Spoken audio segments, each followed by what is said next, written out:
It's not too strange to see a wrestler leave the WWE and come back a few years later. There are several wrestlers, though, that don't have much of a chance of coming back. These wrestlers have been blacklisted for one reason or another and aren't welcome in a WWE ring. Here are 15 superstars who are definitely on Vince McMahon's Festival of Friendship list. Are you ready? I'm JJ Jerry Jenkins, and if you are new to our channel, please remember to subscribe and put the notifications on so you won't miss any of our unbelievable videos. Number 15. Juventud Guerrero. If you've watched WCW or WWE around the turn of the millennium, you probably remember Juventud Guerrero, a high-flying luchador. He was up there with Rey Mysterio when it came to crossover potential. Unfortunately, his demons got the best of him. Juventud was fired from the WWE for a combination of substance abuse violations and unsafe in-ring work, both major strikes against him. At this point, he's just not on the WWE's blacklist. He's pretty much on the blacklist of every major promotion in North America. Things just don't look good for the Juice these days. Number 14. Alberto Del Rio. If there's anyone who you think could slide off of the WWE's blacklist, it'd be Del Rio. Alberto Del Rio has managed to come and go from the WWE after some fairly major issues. He was able to be rehired even after a lawsuit against the WWE. Still, his newfound reputation for skipping shows and his famously toxic relationship with WWE superstar Paige makes him one of the least wanted superstars to be in the company locker room. In fact, the WWE has publicly said that they no longer have any interest in working with Del Rio at this time. Number 13. Big Cass. Once a part of the WWE's hottest tag teams, Big Cass is a recent addition to the blacklist. No one's quite sure why he was cut, but rumors of having an attitude and being a toxic presence in the locker room abound. Even with that said, Big Cass did seem to leave on fairly friendly terms. It's really Cass's relationship with the next name on the list that puts him on the WWE's Do Not Hire list. Cass had a solid chance of improving his work on the indies and coming back, but it looks like the company he keeps is going to stop him from coming back onto the big stage. Number 12. Enzo Amore. Enzo Amore, aka Enzo or Real One, was one of the real NXT success stories, overcoming a slight stature and a fairly basic moveset thanks to incredible charisma. Apparently, genuinely hated behind the scenes and prone to overflating his own importance, it's not much of a surprise that Enzo was sent packing. The now dismissed charge against him by a former lover was the proverbial straw that broke the camel's back. To make things worse, Enzo kept trying to cash in on his WWE fame by showing up to Survivor Series unannounced. Amore's tendency to go into business for himself violates one of the WWE's most sacred tenets. Number 11. Teddy Hart. As a member of the Hart family, you'd think Teddy would be a shoo-in for the WWE. Unfortunately, Teddy's attitude not only cost him his spot with the company, but it's made it hard for him to ever work there again. While talented, Teddy's ego and reputation caught up with him not too long after his WWE debut. He's definitely not welcome back anytime soon either. Number 10. Brad Maddox. Brad Maddox is probably best known as would-be Raw GM, but had a fairly long history with the WWE, both in the developmental territories and on the main brands. Unfortunately, Maddox was never quite as good as his ego led him to believe. Released for using foul language against the audience in a dark match, Maddox was also involved in Paige's infamous video leaks. Given his toxic reputation and his antics in and out of the squared circle, he's definitely not going to be invited back in a WWE ring for a very long time. Number 9. Carlito. Carlito made a pretty big splash in the WWE back in the day, but he's the one member of the Colon family who doesn't seem to be welcome back in the ring. He's shown up when Carlos Colon was put in the Hall of Fame, but he's otherwise been a non-entity on WWE television. Why? Some point towards his recreational substance abuse issues. Others note that he wasn't always the most serious or motivated wrestler. No matter what the reason, Carlito just seems to rub the WWE the wrong way.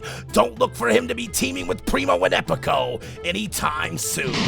Number 8. Gail Kim. If you're a fan of women's wrestling, you know Gail Kim, one of TNA's most legendary knockouts and a true veteran of the industry. You'd think she'd be celebrated by the women's revolution. Unfortunately, she's absolutely not welcome back by WWE. This one is a bit of a mutual split. On one hand, she left the company on bad terms and has been a vocal critic of the moment her contract was up. On the other, Kim seems to have no interest in mending fences. This one looks like a mutual blacklisting to us. Number 7.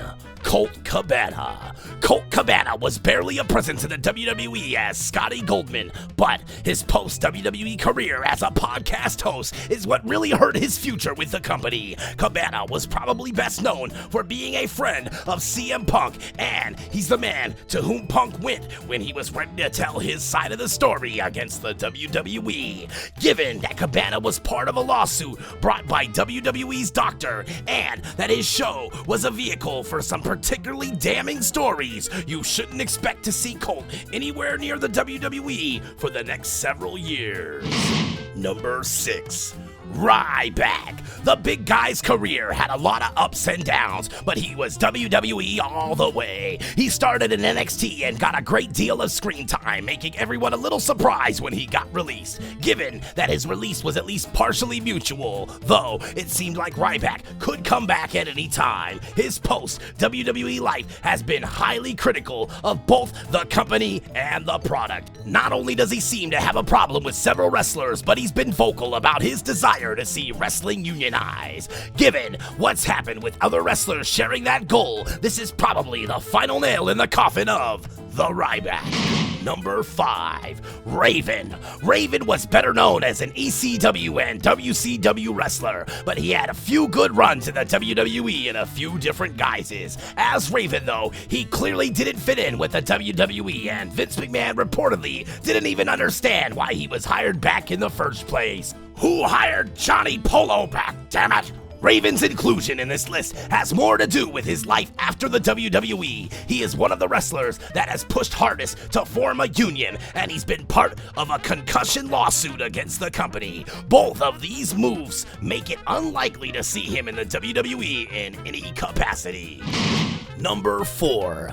Cody Rhodes. Cody Rhodes left the WWE on very good terms, going off to work the indies. After he found incredible success, though, it's become clear that Cody probably won't be welcome back to Connecticut anytime soon for one big reason. He's the competition.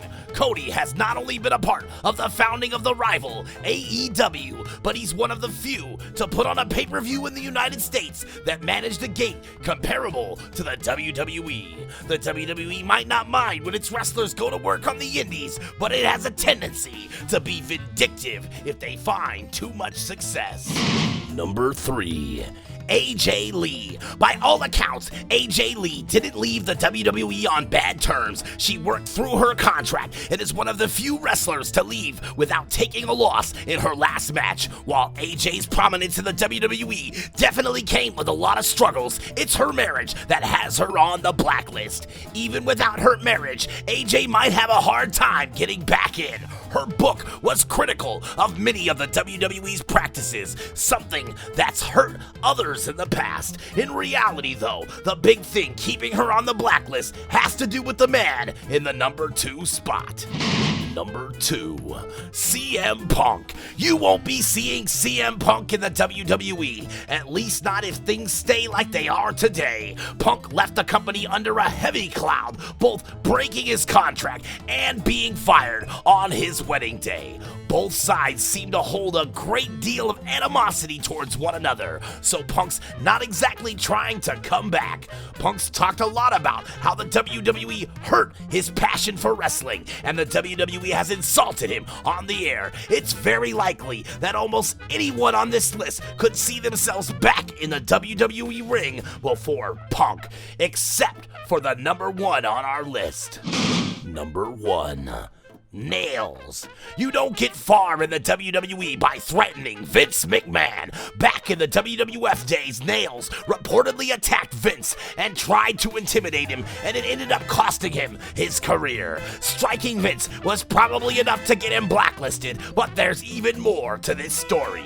Nails testified against Vince McMahon during his big steroid trial of the 90s, a move that Vince holds against him to this day. Luckily, though, his perjurous testimony actually ended up helping McMahon's case. Still, taking the stand against the WWE's owner is probably a move that will preclude Nails from ever coming back to the WWE again. That was awesome!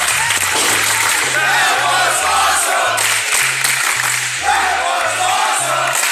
Thank you, ladies and gentlemen. I am JJ Jerry Jenkins. And again, if you are new to our channel, remember to subscribe and put those notifications on.